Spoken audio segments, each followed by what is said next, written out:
तो मथुरा में थोड़ा सा हमारे गठबंधन प्रत्याशी का कन्फ्यूज़न रहा, उतना अच्छा रिजल्ट नहीं आ पाएगा मेरे अंदाज से। मैं 30-32 साल हो गए मुझे एड़ियाँ घिसते घिसते, मुझे अभी तक सफलता नहीं मिली। कुछ लोगों ने, कांग्रेसियों ने कहा कि तुम्हारे नाम से प्रदीप ने 10 लाख रुपए लिख रखे हैं कलम, तो मैंने कहा यार मुझे दिलवा दो, मुझे ज़रूरत भी है पैसों की, तो आपके भी संबंध बहुत अच्छे हैं, आप दिलवा दीजिए मुझे उनसे। नमस्कार, मैं हूं अनूप शर्मा। ब्रज ई अखबार पर आप देख रहे हैं मतदान के बाद क्या है सूरत हाल, और इस समय हम राष्ट्रीय लोकदल सपा गठबंधन का क्या सूरत हाल इस मथुरा जनपद की 5 विधानसभाओं में है, इसे जानने की कोशिश कर रहे हैं राष्ट्रीय लोकदल के वरिष्ठ पदाधिकारी, प्रांतीय पदाधिकारी कुंवर नरेंद्र सिंह साहब से।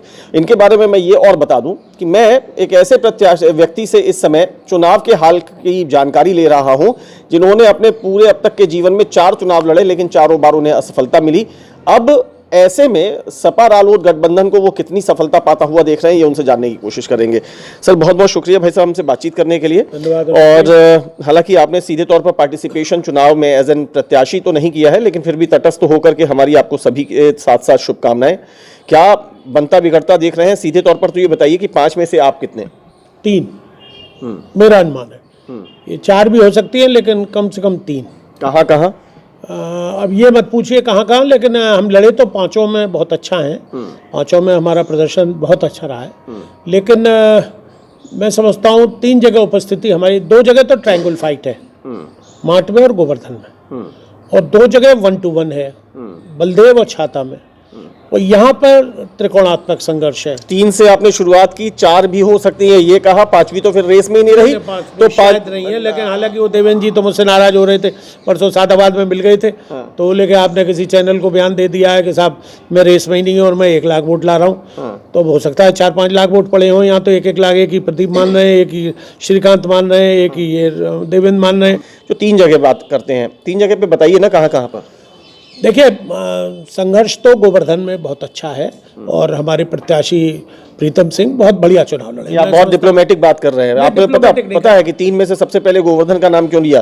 क्योंकि गोवर्धन से आपका वास्ता है, गोवर्धन से आप चुनाव लड़ चुके हैं, गोवर्धन से आप टिकट के दावेदार भी थे। अब चूंकि टिकट नहीं मांगी साहब, ना भी मांगी सही, लेकिन अगर जो लिस्ट बात होती थी, जहां पर संभावितों की बात होती तो कुंवर नरेंद्र सिंह, और ऐसे में चूंकि वहां नहीं है तो कहीं ऐसा न लगे कि कहीं मैं पार्शियलिटी करता सा न दिखूं, तो डिप्लोमेटिक होकर सबसे पहले प्रीतम की बात बोल देता हूं। और लोगों ने ये भी कहा कि जब चुनाव हुआ, जब उनके नाम की घोषणा हुई, फिर धीरे धीरे जब चीजें शुरू हुई, तो उस समय तक तो आप एक बड़े मुंह फुलाए हुए अंदाज में बैठे रहे, फिर धीरे धीरे आप मेल्ट हुए। मेरे मुंह फुलाए कब देख लिया आपने, या किसी और मीडिया ने कब देख लिया? मीडिया कहाँ देखती है? मीडिया को तो पता चलता है। मैंने सबसे पहले फेसबुक पे बधाई दी है, मैंने सबसे पहले कहा है कि मैं इस बार प्रत्याशी नहीं हूँ, मैं लोकसभा में प्रयास करूंगा, लोकसभा की प्रयत्नशील हूँ मैं। जयंती जी से मैंने कहा कि मैं इस बार इंटरेस्टेड नहीं हूँ। कुछ तो परिस्थितियाँ मेरी पारिवारिक रही, बेटे का विवाह था, उसमें 5-6 महीने व्यस्त रहा, फिर पैसे का भी अभाव था, तो सच्चाई स्वीकार करने में कोई बुराई नहीं है। तो और मैं तैयारी नहीं कर पाया। पैसे के अभाव की आप बात करते हैं, लोग कहते हैं कि आपको पैसों की जरूरत कहाँ पड़ती है, आपकी तो झोली इतनी भर देती है जनता। नहीं, जनता का प्यार और आशीर्वाद है, और हमारे लोग ये भी कहते हैं कि आप पूरे जोर शोर से चुनाव लड़ने के बावजूद सेविंग कर लेते हैं, आप पे इतनी धन वर्षा होती है। नहीं, ये तो अपना अपना स्पेकुलेशन है, ऐसा नहीं है। तो आप 12 से मार्ग जांच के, तो खैर दिलचस्पी की बात थी, आपसे हम आसान होकर बात कर लेते हैं। अच्छा, मार्ग पे गोवर्धन फिर आइए, आपको कैसे लग रहा है कि प्रीतम जी रेस में है? देखिए, प्रीतम जी और रेस में है कि हमारे यहाँ जाटों ने अभूतपूर्व मतदान किया है, कहीं कहीं तो 70% मतदान किया है, और जाट करीब 60-62 हज़ार जाट है, 55-65 हो सकता है, लेकिन 60 से कम नहीं है, तो वो मतदान बहुत हाई रहा है। हमारे यहाँ ठाकुर जो है, जिस समाज का मैं हूँ, मतदान का रेशो इनका 50 पहुँच जाए तो समझना बहुत इन्होंने कोई कुंभ वो जीत लिया, गुर्ज जीत लिया। ये 50 से नीचे ही रहते हैं, अल्लाह बहुत मचाएंगे, और लेकिन वोट परसेंटेज कम है, तो एवरेज वही आ जाता है, पहली बात। दूसरी बात यह है कि प्रीतम सिंह ने सभी बिरादरियों में से वोट लिया है, उनको शेड्यूल कास्ट भी मिला है, बैकवर्ड भी मिला है, माइनॉरिटी तो मिली है बहुतायत में, और भी समाज का वोट। हम कुछ कल मैं एक शादी मलसराय में एक सगाई समारोह में था, तो वहाँ ठाकुरों का भी वोट मिला है उनको थोड़ा बहुत, और ब्राह्मण भी मिला है। फाइट कहाँ किससे देखते हैं अपने प्रत्याशी की? मैं देखता हूँ राजकुमार रावत से। मतलब आप भाजपा प्रत्याशी को तीसरे नंबर पर आंक रहे हैं? नहीं, तीसरे दूसरे पे मैं नहीं आंक रहा, तीनों की ट्रायंगल फाइट मैंने कहा है। हाँ, जीत कोई भी सकता है, तीनों में से जीत कोई भी सकता है। मैं ये नहीं कह रहा कि एक शाम जीत गए या राजकुमार जीत गए या प्रीतम जीत गए, लेकिन ट्रायंगल फाइट है, कोई भी जीत सकता है। देखिए, जीतता वो है जिसका हर बूथ पे वोट होता है। अच्छा, अब छाता पे आ जाते हैं। छाता में क्या आसार है? छाता में 1 to 1 है, तेजपाल सिंह और लक्ष्मी नारायण की है फाइट। लेकिन मुझे डाउट सिर्फ एक बात पे लगता है कि जैसे सभी विधानसभाओं में ठाकुर योगी जी के नाम पे बदलाव खाया है या योगी को अपना टारगेट, पिछली बार तो मोदी के नाम पे वोट था, इस बार योगी के नाम। ये आप मानते हैं? हाँ मानता हूँ, स्वीकार करता हूँ। मतलब ये सामान्य तौर पर आप तक भी कानों में ये आ रही है, ऐसे स्वीकार कर रहे हैं या आपने महसूस किया है? मैंने महसूस भी किया है और लोगों की भावना है योगी की तरफ बढ़ा है। तो इसीलिए मैं कह रहा हूँ कि अगर और जगह माट में ठाकुर उनके नाम पे गया, गोवर्धन में ठाकुर उनके नाम पे गया, मथुरा में ठाकुर उनके नाम पे गया, बलदेव में ठाकुर, फरे में राजनाथ सिंह जी आए थे, वहाँ उन्होंने मीटिंग करी है। और फरे में तो हमारे तरकरघार में चूँकि दीनदयाल धाम का भी व्यापक प्रभाव है, वहाँ रहते आए, तो मैं गया भी था फरे ब्लॉक में, मैंने काफ़ी ठाकुरों में भागदौड़ की। लेकिन उस वक्त तक तो बढ़िया बोल रहे थे, लेकिन बाद में बदलाव हुआ, ये सच्चाई है। तो अगर ऐसा ही बदलाव छाता में भी हुआ है तो फिर लक्ष्मी नारायण जी का नंबर बन सकता है। लेकिन आज जो र्यूमर है आम शौहरत, जो 2 टिकटों की तो करीब 2 सीटों की तो करीब खुल के जो बात आ रही है, एक तो बबीता हमारी बलदेव से, उसकी किसी ने भी नहीं कहा कि वो हार रही है। आप गए हैं बलदेव? ये तरकरघार में ही गए या? मैं एक आध बार जैन जी की मीटिंग, लोगों ने ये भी कहा कि बबीता देवी एक ऐसी कैंडिडेट रही जिनके पास बहुत अच्छा पॉलिटिकल एक्सपीरियंस नहीं, कोई पॉलिटिकल बैकग्राउंड नहीं, पॉलिटिकल भी नहीं था और पैसे का भी नहीं था। चलिए, इसके अलावा ये भी कहा गया कि जिन लोगों को पार्टी अध्यक्ष जयंत चौधरी ने दायित्व सौंपा कि आप इनके पूरे चुनाव को अपने कंधों पर लेकर आगे चलेंगे, वहां पता चला कि धीरे धीरे चुनाव बढ़ा तो उनके क्लैशेस भी बढ़ते गए। तो ऐसे में तो आप लोगों को नुकसान की खबरें आ रही हैं, और ऐसे में यह भी कहा जा रहा है कि फिर पूरन प्रकाश जी का जो एक्सपीरियंस है वो वहां पे काम कर जाएगा। अब पूरन प्रकाश जी के बड़े भाई जो हैं जवाहरलाल जी, जो सीईओ से रिटायर हुए, मेरे मित्र हैं बचपन के, वो यूँ कह रहे हैं कि ये मथुरा में जितने भी जीतेंगे उसमें सबसे ज़्यादा लीड से जीतेगा पूरन। तब वो पद किस आधार पे कह रहे हैं मुझे नहीं मालूम, लेकिन फटी चिरैया जैसे कहते हैं ना, जो बोलती है, वो भी ये कह रही है बबीता जीत गई। सिर्फ लोगों के कहने की सुन रहे हैं? नहीं तो अब पब्लिक ही वोट दे रही है और पब्लिक ही वहाँ की कह रही है। आपका ये मानना है कि फिर आकलन इसी से तो बनेगा? फिर कैसे बनेगा आकलन मतलब, और कैसे? अब कोई डिब्बे गिन थोड़ी आए, वो तो बलदेव भी हो जाता है। मार्ट में आपने क्या माना लगा? मार्ट में भी ट्रायंगल है। ट्रायंगल में फिर आप कहाँ और आपकी बात कौन? हम नंबर 1 पे हैं वहाँ, चूंकि जाट वहाँ सबसे ज्यादा है, करीब 1,10,000 करीब जाट है।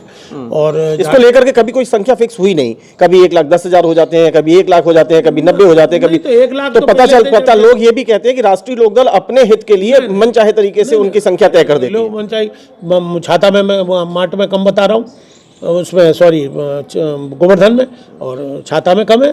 छाता में हम 92,000 हैं ठाकुर और वहाँ 70,000 के करीब है जाट। कहाँ छाता में? तो जहाँ ज़्यादा है वहाँ ज़्यादा है, जहाँ कम। हमारे यहाँ 36 में 28,000 ठाकुर है कुल। तो ऐसा नहीं, का नाम बहुत होता है, नाम बहुत है, वोट नहीं है। गांव छोटे छोटे हैं, नाम बड़े और दर्शन छोटे। नाम बड़े और दर्शन छोटे। तो यहाँ पर आपने कहा, फिर कहा आपका दावा है, हालांकि सब चीजें 10 मार्च को ही तय होंगी, आकलन आपके भी आ रहे हैं, लेकिन मैं इतने बात के लिए मैं जरूर प्रशंसा करूंगा कि आप बहुत ज्यादा किसी चीज को न तो जलेबी की तरफ घुमा रहे हैं और न अपने को खुश करने के लिए कुछ बोल रहे हैं। आपको लग रहा है कि जो है तो वो बोल दूं, ठीक है। तो अब अगर मान लीजिए 10 तारीख का 10 मार्च का इंतजार करते हुए मैं ये पूछूं कि आपका दावा ये कहता है कि मार्च में आपका प्रत्याशी, गठबंधन प्रत्याशी नंबर 1, तो नंबर 2 पे कौन?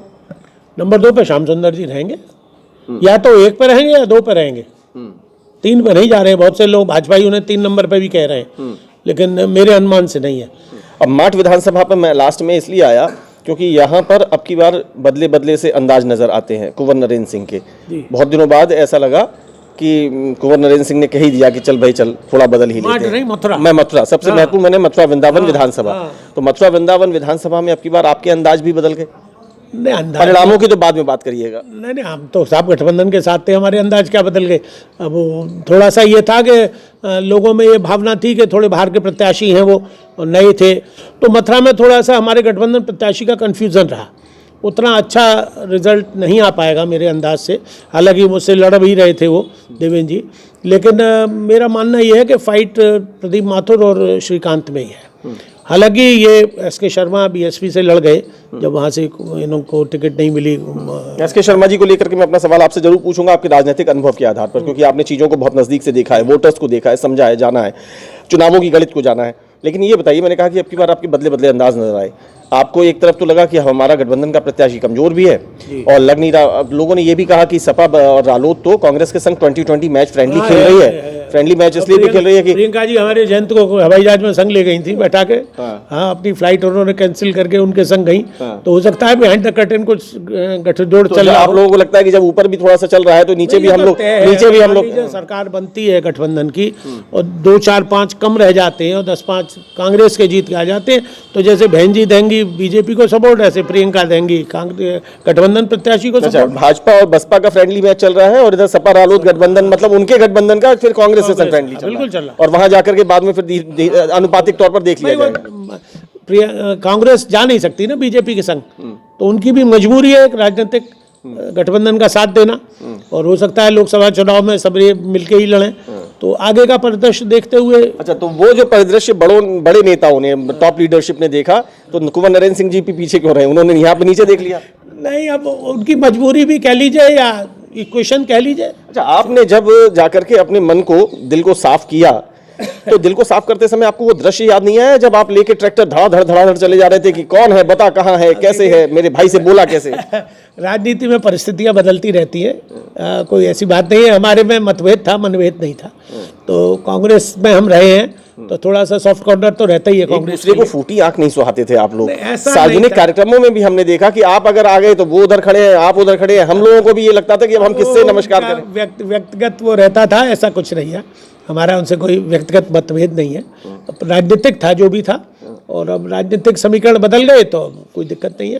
कांग्रेस में आपका बहुत लंबा समय गुजरा, बहुत ज्यादा समय नहीं हुआ है रालोद में आपको आए हुए, तो जो लंबा समय कांग्रेस में गुजरा था उसका कितना लाभ आप कांग्रेस प्रत्याशी प्रदीप माथुर को दिलवा पाए इस चुनाव में? देखिए, मेरे देने न देने से न वो जीत रहे हैं न हार रहे हैं, लेकिन ये है कि इस वक्त बाई एंड लार्ज लोगों की फीलिंग उनके लिए थी कि भाई प्रदीप, देखिए एक तो प्रदीप पॉलिटिकल आदमी है, 4 बार जीते हैं, बहुत बड़ी बात है उनकी समाज के, जबकि आज जाति आधार पर चुनाव हो रहा है, जहां उनकी जात के 3-3.5 हज़ार वोट है और उनको 4 बार विजय मिली। मैं 30-32 साल हो गए मुझे एड़ियाँ घिसते घिसते, मुझे अभी तक सफलता नहीं मिली, लेकिन वो 4 बार, और कांग्रेस की ऐसी कोई आंधी भी नहीं चली। 2-3 बार जो जीते हैं लगातार, कोई ऐसी आंधी नहीं चली, लेकिन फिर भी वो अपने व्यक्तिगत संबंधों की वजह से जीत गए। तो ये एक एडमायरेबल बात है। आज इतना फूल कैसे चढ़ रहे हैं आपके माथुर साहब के लिए? कमाल की बात है। मतलब मैं ये नहीं चाहता, ईश्वर करे कि आप लोगों के संबंध मधुर बने रहे, मैं उसमें कहीं आकर के कोई यारी नहीं चला रहा, लेकिन अचानक ऐसे फूल झड़ने लग गए। आज कोई मतलब कुछ और भी बिहाइंड द कर्टेन कोई बात हुई है? हल्ला तो मचा दिया उन्होंने कि मैंने 10 लाख लिए हैं, लेकिन मुझे मिले नहीं है। वो दिलवा दीजिए आप, मैं आपसे सिफारिश कर रहा हूँ। आपने मचा दिया हल्ला? कुछ लोगों ने, कांग्रेसियों ने कहा कि तुम्हारे नाम से प्रदीप ने 10 लाख रुपए लिख रखे हैं कलम, तो मैंने कहा यार मुझे दिलवा दो, मुझे जरूरत भी है पैसों की। तो आपके भी संबंध बहुत अच्छे हैं, आप दिलवा दीजिए मुझे उनसे। मैं कोशिश जरूर करूंगा। हालांकि ये सब चीजें बहुत हंसी खेल की ही हैं अब, लेकिन इतना जरूर है कि मैं बहुत दिनों बाद, कई वर्षों बाद क्या, जब ये कांग्रेस में भले ही सब कुछ ठीक सा भी रहा होगा, तब भी मैंने प्रदीप माथुर साहब के लिए इनके मुंह से कभी इतने अच्छे और इतने सकारात्मक भाव नहीं सुने। सच्चाई है ये पॉलिटिकल वो। लगता है बीजेपी से पटरी नहीं खाती तो हमारी मजबूरी भी थी। लेकिन मैंने जो बातचीत की है आपसे वो स्वाभाविक रूप से बिल्कुल इस चुनाव के पूर्वानुमान को लेके की है, और सभी को ये पता है, सब जनों को पता है 10 मार्च का इंतजार सभी को करना है।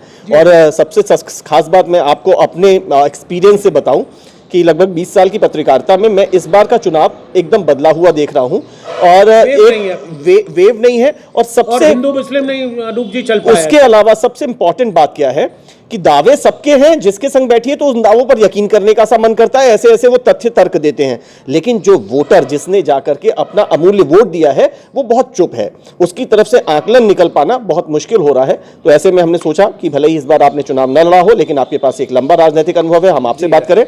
तो हमसे बातचीत का बहुत बहुत शुक्रिया, आपके इस दिलचस्प अंदाज का बहुत बहुत शुक्रिया। मैं पूरा विश्वास करता हूं कि कुंवर नरेंद्र सिंह जी को उनके वास्तविक अंदाज में ही आज जनता देखेगी। आपका एक बार फिर से बहुत बहुत शुक्रिया, थैंक यू। ये थी हमारी खास बातचीत कुंवर नरेंद्र सिंह से आपके साथ। इसी तरीके की खबरों को देखने के लिए आपको हमसे जुड़ा रहना पड़ेगा। हम चाहते हैं, हम रिक्वेस्ट करते हैं कि अगर आपने ब्रज ई अखबार यूट्यूब चैनल को सब्सक्राइब नहीं किया है तो प्लीज़ उसे कर लीजिए। बहुत बहुत शुक्रिया। मेरे साथी शुक्ला जी के साथ मुझे दीजिए इजाज़त। नमस्कार।